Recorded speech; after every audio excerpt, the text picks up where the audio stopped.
Welcome to the next lecture on wireless communications. Today we will deal with diversity techniques for wireless communications.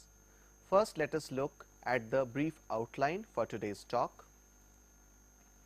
We will summarize by learning what we have read so far, followed by space diversity techniques. Then we will look at polarization diversity, followed by frequency diversity, and then time diversity. So, today we will touch upon most of these cases, but definitely after recap what we have done so far. So, first a recapitulation.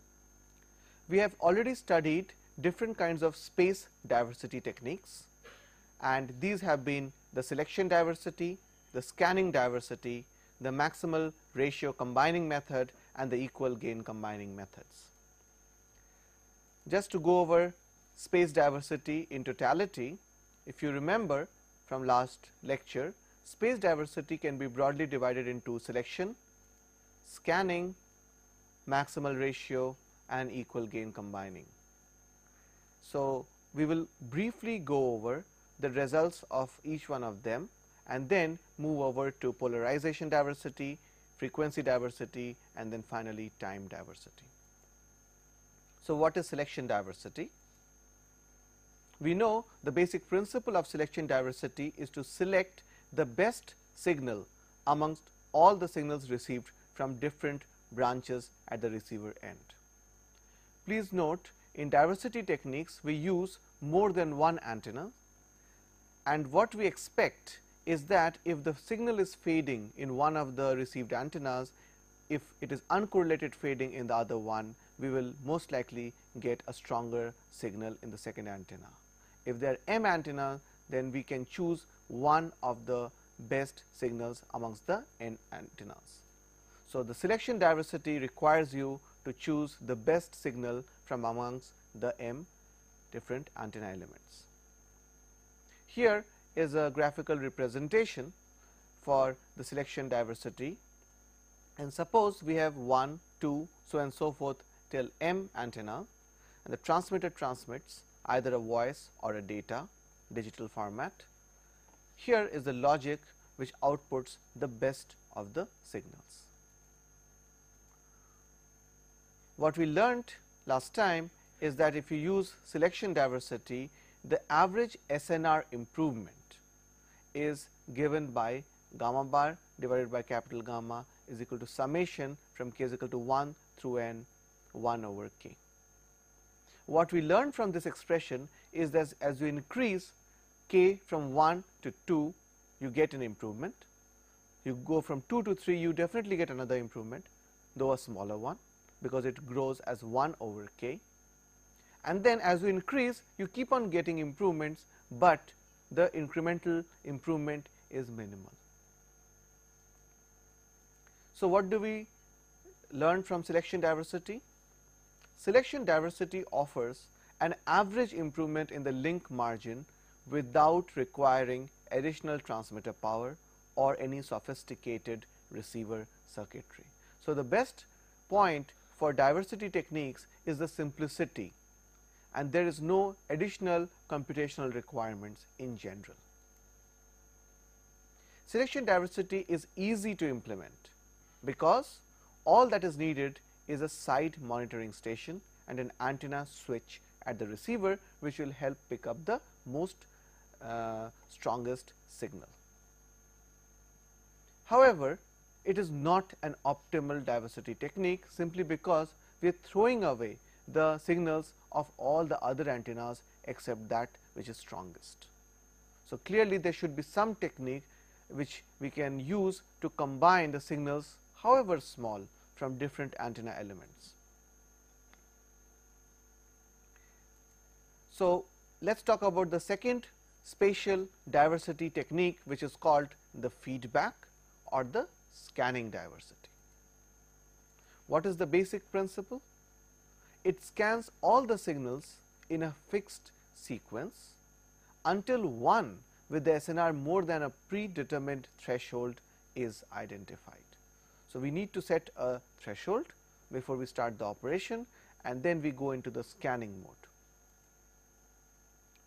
So, consider m independent Rayleigh fading channels available at the receiver. So, here we have the block diagram for the scanning diversity. We have the different antenna elements, goes to the receiver, finds the short term average, comparator with a preset threshold, and then keep on jumping from one antenna element to the other in a predefined fashion until your threshold is reached, and then you stop. So, you do not have to go through the entire cycle to locate the maximum. As long as your threshold is satisfied, you are in business. Conclusions for scanning diversity. This method is really very simple, requiring only one receiver. The resulting fading statistics are somewhat inferior to those obtained by other methods. Question? Sir, why it requires only one receiver? So it means that only one branch is there. The question being asked is, what do we mean by one receiver? So, if you go back to the diagram, here we definitely have different antenna elements, right, which is hopping on across, but this is a general property of the different spatial diversity schemes, where we have one receiver finally which will be connected to one of the antenna elements. So, the logic which connects that single receiver to various antenna elements is set here, right. Otherwise, if you are doing some kind of other combining technique, then you will have to have different receivers and then you combine the received output. Here you do not have to process it before. You first choose the largest signal and then you use only a single receiver. So again we can say that scanning is the special case of selective. Is scanning a special case of selective technique? Yes, it is. It can be looked at as a special case, whereas you reduce your effort in the sense that you are not trying to reach the maximum signal, but one of the signals whichever reaches your threshold. Please note, hopping itself requires some effort and energy, so we save on that.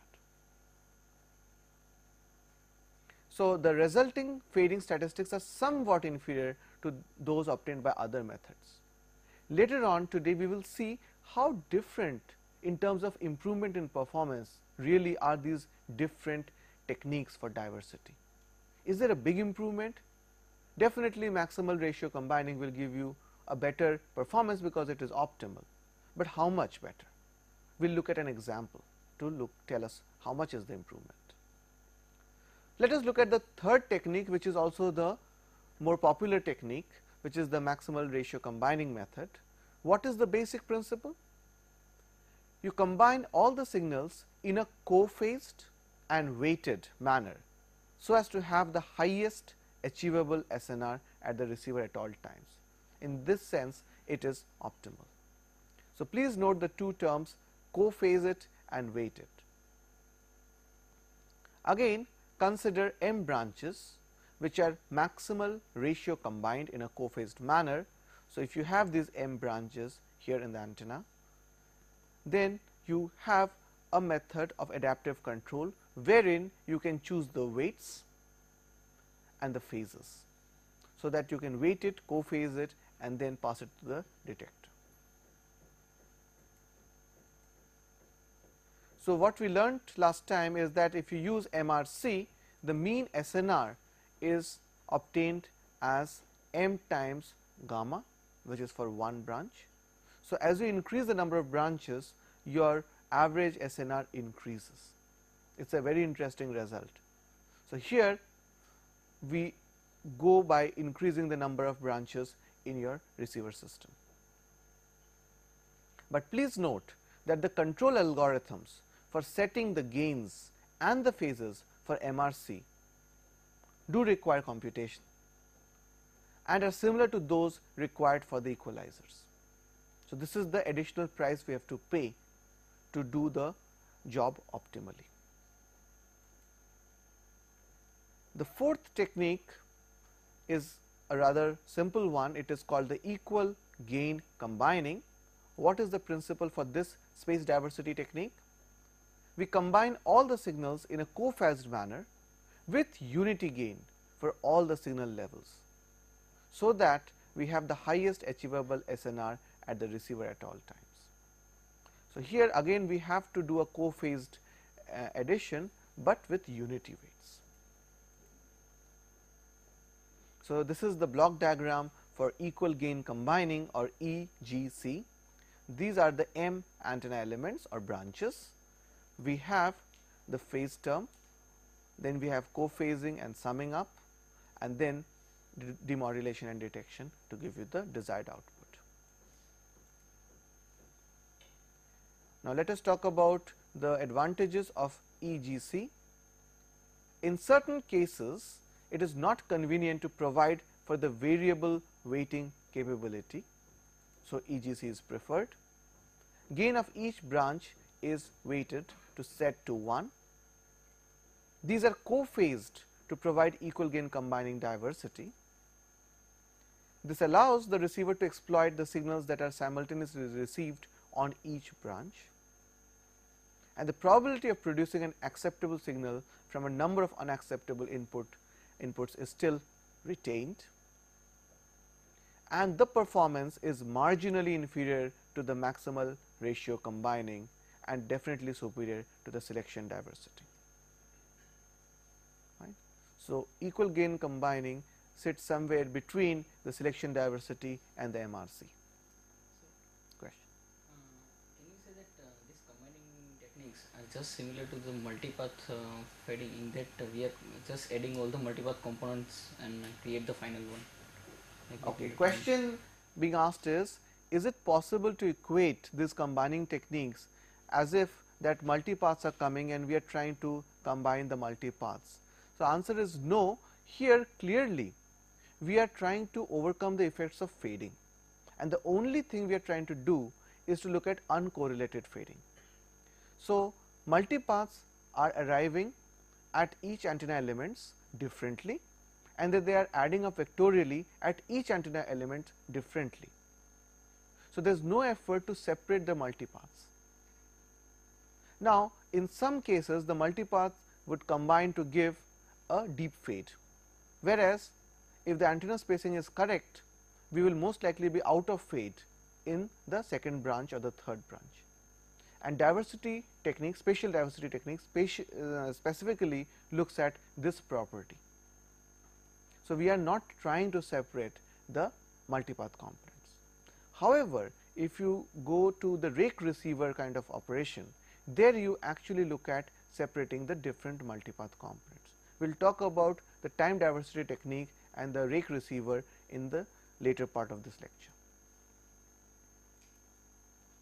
Now, let us look at an example, and here we would like to focus on a 2-branch diversity system.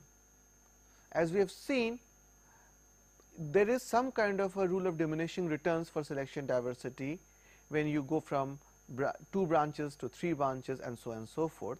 So, let us look at a simple case of 2-branch diversity. Here we are going to focus on 2 things: carrier to noise ratio and carrier to interference ratio. So, here we would try to present certain simulation results for both the C to N and C to I ratios.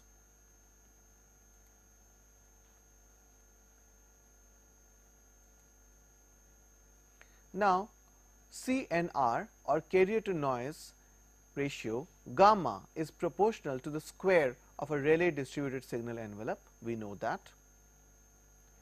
The PDF of gamma, where gamma is greater than or equal to 0, is given by P gamma equal to 1 over capital gamma e raised to power minus gamma over capital gamma, where gamma denotes the average value of the small gamma. However, the CIR or carrier to interference ratio lambda is given by the ratio of squared signal envelope to the squared interference envelope, which are mutually Rayleigh distributed. So, what is the PDF of lambda? PDF of lambda when lambda greater than 0 is given by P lambda is equal to capital lambda divided by lambda plus capital lambda whole squared. Fine. So, here in this example we will look at C to n ratio and C to I ratios. Here capital lambda denotes the average value of small lambda. Now, for a 2 branch diversity system, let gamma I be the instantaneous CNR or carrier to noise ratio for each diversity branch, and gamma be the instantaneous CNR of the combined branch. Now, if we put in perspective the 3 combining methods, which are the maximal ratio combining, the equal gain combining, and the selection diversity method, then we can write the gammas for the 3 case as follows. The PDFs of gamma for the 3 combining methods can now be expressed approximately by these 3 equations. Now, when gamma is much less than capital gamma, gamma can be obtained using the following integral. Probability that gamma is less than gamma s is integrated 0 to gamma s p gamma d gamma. Right. Now, based on this, we will plot some of the results. So, let us first talk about the cumulative probability distribution of carrier to noise ratio gamma. So, on the x axis we have 10 log gamma over capital gamma in dB, and so this is the average SNR comes to 0, where gamma is equal to the capital gamma. Under the y axis we have the probability that the CNR gamma is less than a determined value gamma s. So, this gamma s is what is reflected in the x axis, 10 log to the base 10 gamma s over capital gamma. Right. Now, here please note, when there is no diversity, we have a plot like this. Okay. Whereas, if you use a selection diversity or MRC, you see an improvement on this axis. So, what is important to note is that there is a big jump when you go from no diversity to diversity, but there is not much of a jump which when you jump from one kind of spatial diversity to another kind of spatial diversity. So, what do we conclude from this figure? The fading dynamic range of gamma may be reduced remarkably by the use of diversity techniques. And please note, here we are talking about only 2 branch diversity. However, there is only a slight difference among the performance improvements of different combining methods. So, if it is worth the time and energy you would like to spend on MRC, do it. Otherwise, just a selection diversity will also give you substantial improvement. Now, for the 2 branch diversity system only, we have the 3 different kinds of PDFs for maximal ratio, for equal gain, and for selection and switching. Then, based on these 3 PDFs, the computed results are shown as follows. Please note, here we are talking about the cumulative probability distribution of carrier to interference ratio, CIR. Again, the curves are similar. On the y axis, we have the probability that the CIR is less than a predetermined value lambda s. On the x axis, we have 10 log to the base 10 lambda s over capital lambda dB. Again, 0 denotes the average CIR because there is a log scale, and 0 pertains to the fact that lambda s is equal to capital lambda. Again, when you move from no diversity to some diversity, there is a big improvement, but amongst the diversities there is hardly any improvement. So, conclusions from this figure: the fading dynamic range of lambda can also be reduced remarkably by diversity techniques. So, the point we are trying to make is diversity has been found useful not only against noise, in a fading environment, but also interference, especially co-channel interference. There is only a slight difference in the performance improvement of the various combining methods. Similar conclusions, whether you talk about CNR or CIR. Now, let us look at the probability of error versus CNR for the two branch MRC. So, we have specifically fixed maximal ratio combining as the chosen space diversity technique. We are only using two branches, and we would like to see the improvement in probability of error as we increase the carrier to noise ratio. So, on the x axis we have the average CNR, on the y axis we have the average probability of error. Now, this curve pertains to no diversity, whereas this one pertains to diversity with two branches. So, the first thing that we observe is in the probability of error curves, diversity techniques increase the slope of the curve. In fact, how fast the slope increases will have something to do with the diversity order.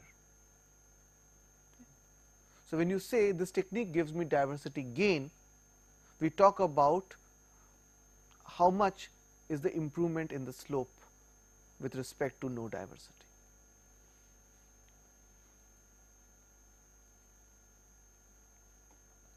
So, the diversity improvement effect on average probability of error versus CNR performance of MSK and FQPSK modulated schemes in the quasi-static Rayleigh fading environments are plotted. Please note these are quasi-static Rayleigh fading environment, and we have put for simulation certain kinds of MSK or frequency shift keying. Now, the two branch prediction maximal ratio combining method is used in these curves. The point to be noted is there is a big improvement in the probability of error performance.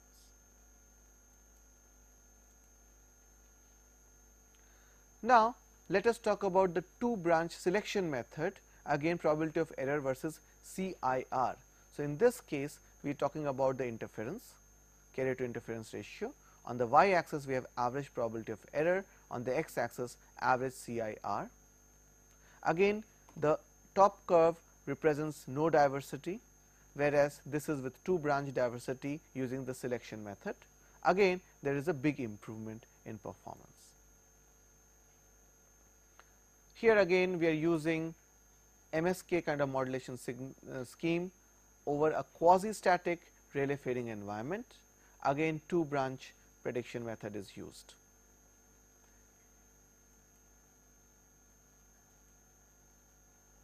Let us now look at the probability of error versus CIR interference, carrier to interference ratio for two branch MRC, maximal ratio combining. Here again we see that with respect to no diversity you have a substantial improvement. How much? Well, let us take this case. Let us say we are working at 10⁻⁻⁴ average probability of error.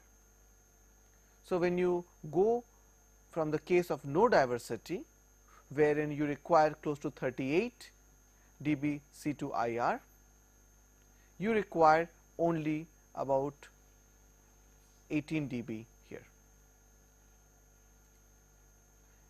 If you now put another restriction that you are working now not at 10⁻⁴ but 10⁻⁵, for no diversity case you have to go as high as 47 dB C to I ratio. That is extremely high. But if you are just using two branch maximal ratio combining, you are done with only close to 23 dB. Now, let us also understand the implication of the slope of the curve. Suppose I want to have one order of magnitude improvement in performance, right. Suppose my competitors are offering better performance, better rate performance, then I would say I would like to move from 10 raised to minus 4 to 10 raised to minus 5. If I do so, I have to increase my C to I ratio close to 10 dB, whereas if I am using a diversity technique which is 2 branch MRC, I just have to improve it by about 5 dB. So, that is where my gain comes in. That is the importance of the slope of these two curves. So, let us conclude from this 2 branch diversity system example. The figures indicate that in order to improve an average PE to 10 times or 1 order of magnitude improvement, it is required to increase the average CIR by about 5 dB only when a 2 branch diversity improvement technique is used. However, an increase of 10 dB is required if you have no diversity. So, clearly diversity is the way to go. Now, let us switch gears and move into something different than the space diversity technique, which is the polarization diversity. What is polarization diversity? The basic principle is as follows. Polarization diversity relies on the decorrelation of 2 receive ports to achieve diversity gain. The 2 receiver ports must remain cross polarized. So, what was observed is that when you send a vertically polarized waves from the base station to the receiver and then the horizontally polarized waves, these two tend to be uncorrelated, and we have to use this fact that we can use diversity which is based on polarization. The effective diversity is obtained when a correlation coefficient is below 0.7. In order to keep the correlation at this level, space diversity at a base station requires antenna spacing up to 20 wavelengths. We learnt last time that you have to increase the spacing between antenna elements in a less cluttered environment, which is true of the base station, which is situated high up on top of a tower or on top of a tall building, whereas you do not have to separate antenna elements by 20 wavelengths, but just a few wavelengths or even lambda by 2 for a fairly cluttered environment that the mobile station moves in. Now, space diversity deployed at the base station really requires a lot of separation. In many cases, it may be impractical. At the same time, polarization diversity at a base station does not require any antenna spacing. It requires just 2 elements, one is vertical and the other is horizontally polarized, or left hand circular polarized or right hand circular polarized.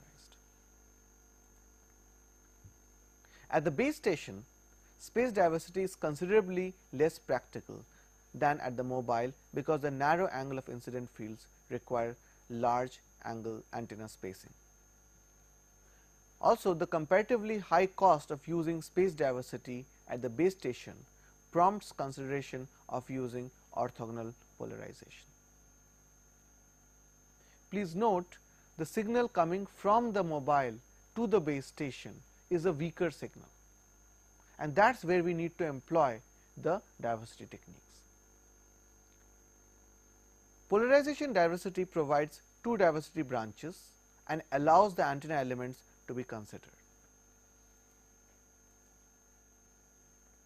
Now, let us take a step backwards. In early days of cellular radio, all subscriber units were mounted either in vehicles or used with a vertical whip antenna. So, you were dealing with vertically polarized waves. Today, however, over half the subscriber units are just portable. This means that most subscribers are no longer using vertical polarization due to hand tilting when the portable cellular phone is used. This recent phenomenon has sparked interest in polarization diversity at the base station. So, earlier on these were vehicle mounted and the antenna elements were vertical most of the time. So, it made sense to use only one kind of polarization. Now, my antenna can have any kind of orientation and hence I will receive both vertically and horizontally polarized waves at the base station, and then I can use polarization diversity. Now, let us look at briefly the theoretical model for polarization diversity. Assuming that a signal is transmitted from a mobile station with vertical or horizontal polarization and is received by a polarization diversity antenna with two branches at the base station. So, this is the scenario that we are going to develop our model for. So, we have two branches at the base station pertaining to either the vertical polarized, horizontal polarized, or 45° of vertical, 45 degrees of horizontal. The measured horizontal and vertical polarization paths between a mobile and a base station are uncorrelated. So, this is the assumption you make. The decorrelation for the signal in each polarization is caused by multiple reflections in the channel between the mobile and the base station antenna. This results in signals of different amplitude and phase reflections. In reality, there is some dependence of the received polarization on the transmitted polarization.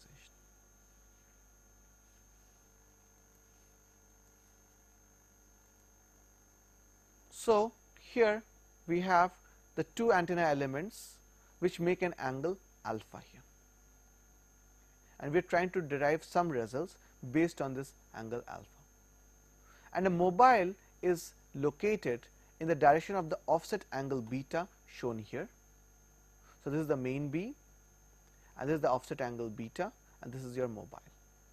So, the antenna elements at the base station are also at an angle alpha with respect to the y axis.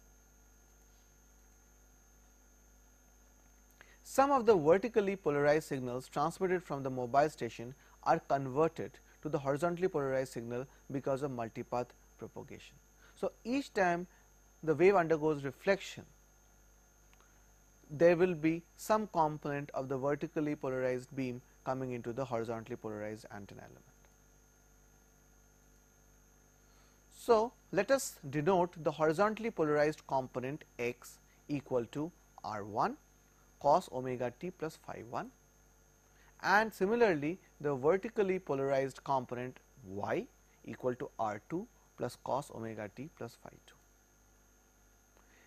These signals x and y are received at beta is equal to 0. What is beta?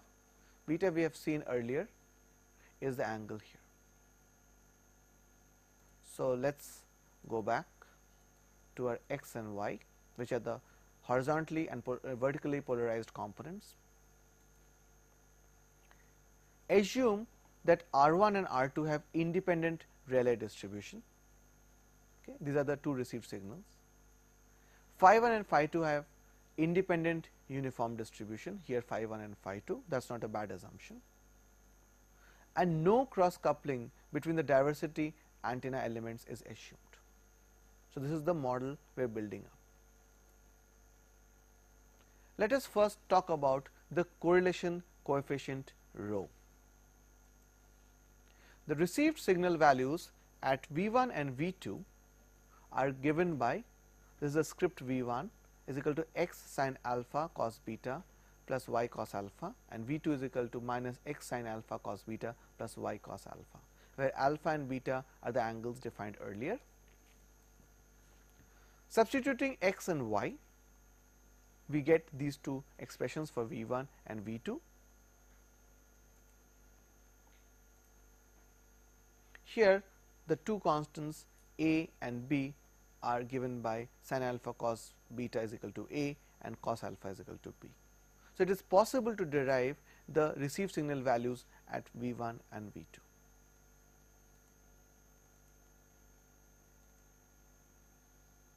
So, the amplitude for the signals received at V1 and V2 is under root the first element squared plus second squared. Similarly, for R2, these are the two expressions.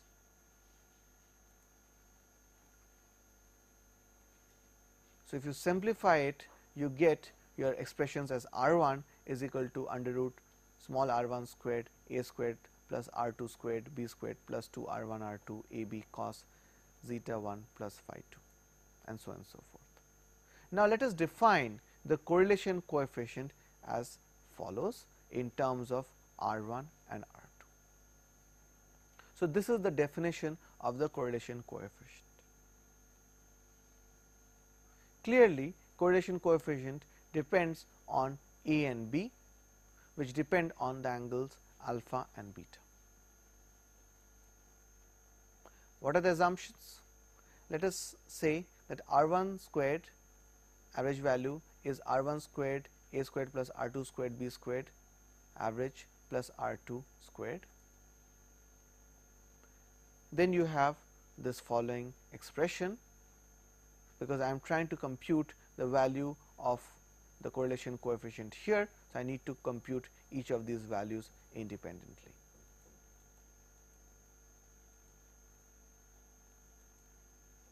So, if you do the basic mathematics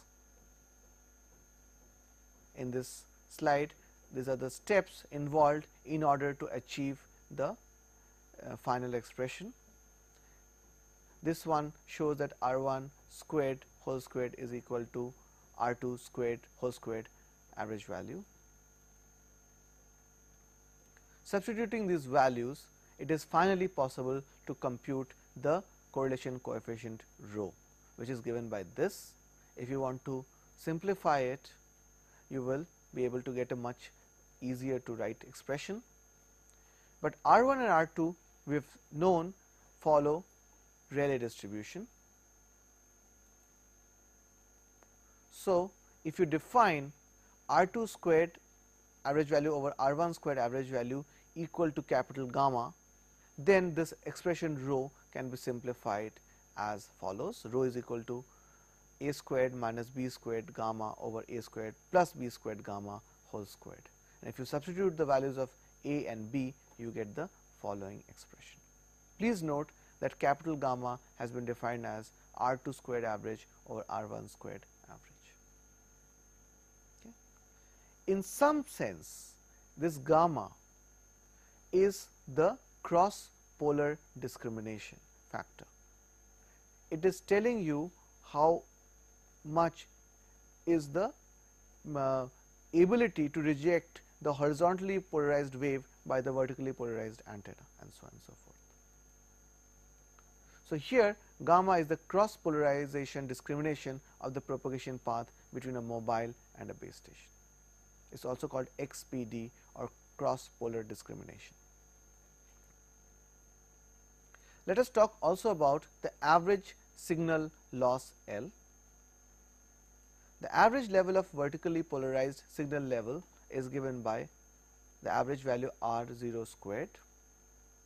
We have seen before that R0 squared is equal to average value R2 squared.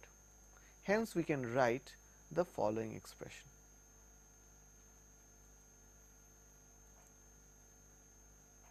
The signal loss L is given by average R1 squared over R2 squared a squared plus b squared. So, these basic steps can be carried out to come up with this expression. Now, we already know that gamma or the XPD cross polar discrimination is defined as R1 squared over R2 squared both average. Hence, the average signal loss L comes out as 1 over gamma a squared plus b squared. Please note A and B both depend on the angles alpha, the angle between the two antenna elements at the base station, and beta, which is the angle with which the mobile is moving with respect to the main beam.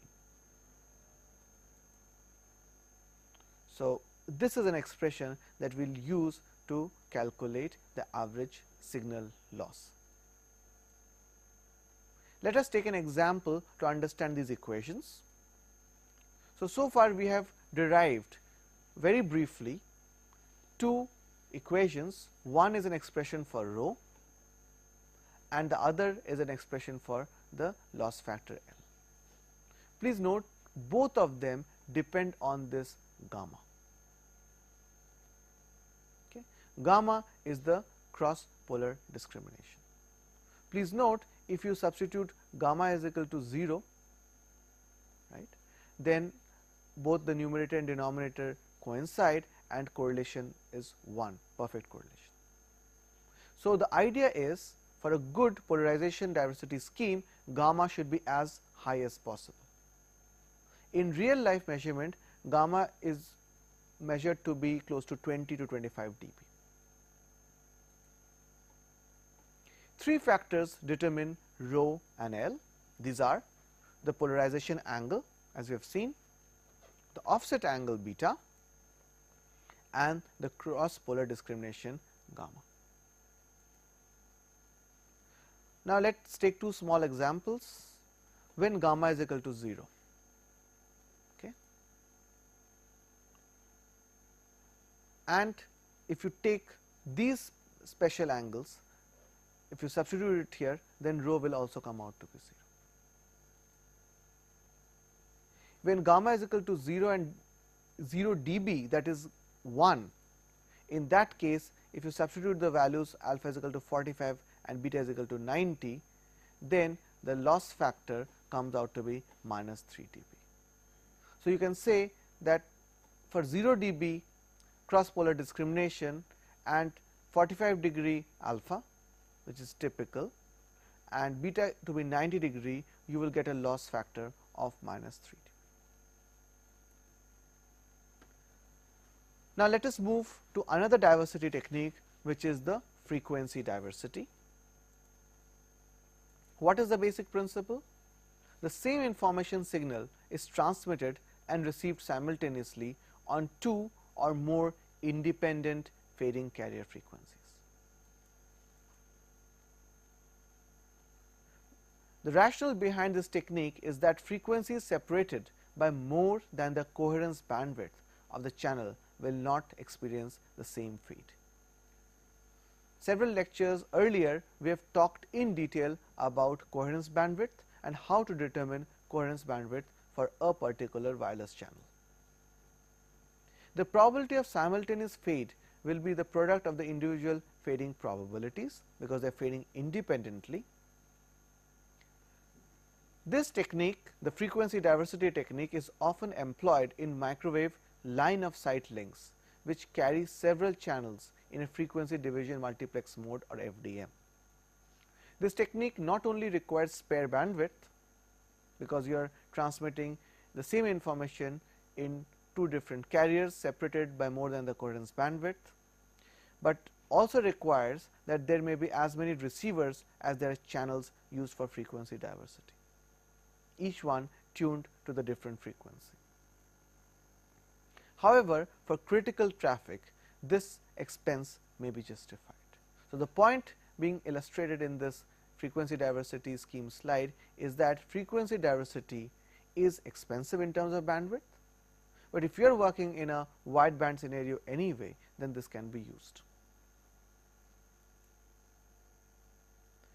Let us now talk about the fourth method, which is the time diversity technique. The principle is fairly simple. The signals representing the same information are sent over the same channels at different times. Now, how far apart? Well, the time diversity repeatedly transmits information at time spacings that exceed the coherence time of the channel. In earlier lectures, we have seen that coherence time is related to the maximum Doppler shift of the channel. If you know the Doppler shift that your channel introduces, you can come up with a coherence time value, and then you can use that value to determine how much spacing you have to put for time diversity. Multiple repetitions of the signal will be received with multiple fading conditions, thereby providing the diversity. A modern implementation of time diversity involves the use of rake receiver for spread spectrum CDMA, where multipath channels provide redundancy in the transmitted message. Fine. So, just let us have a bird's eye view of the various diversity techniques we have discussed so far. The important subclasses are the polarization diversity, the space diversity, the frequency diversity, and the time diversity. The space diversity we have seen is one of the more popular techniques, wherein we have subclasses selection diversity, scanning, maximal ratio combining, and equal gain combining. So, this gives us a broad perspective of the various kinds of diversity techniques used in wireless communications. Let us now try to summarize today's lecture. We started off with space diversity and different kinds of space diversity, the selection, the scanning, the MRC, and the equal gain combining methods. Then we talked about the polarization diversity. We set up our model and we computed the rho, the correlation factor, and L, the system path, the system loss model. Finally, we talked about the frequency diversity, wherein you must transmit your signals spaced in frequency domain for more than the coherence bandwidth of the channel. And finally, we talked about time diversity, where multiple copies of the signal are transmitted separated in time, and the separation should be at least equal to the coherence time of the channel. So, this brings us to a conclusion of different kinds of diversity techniques. We will conclude our lecture here.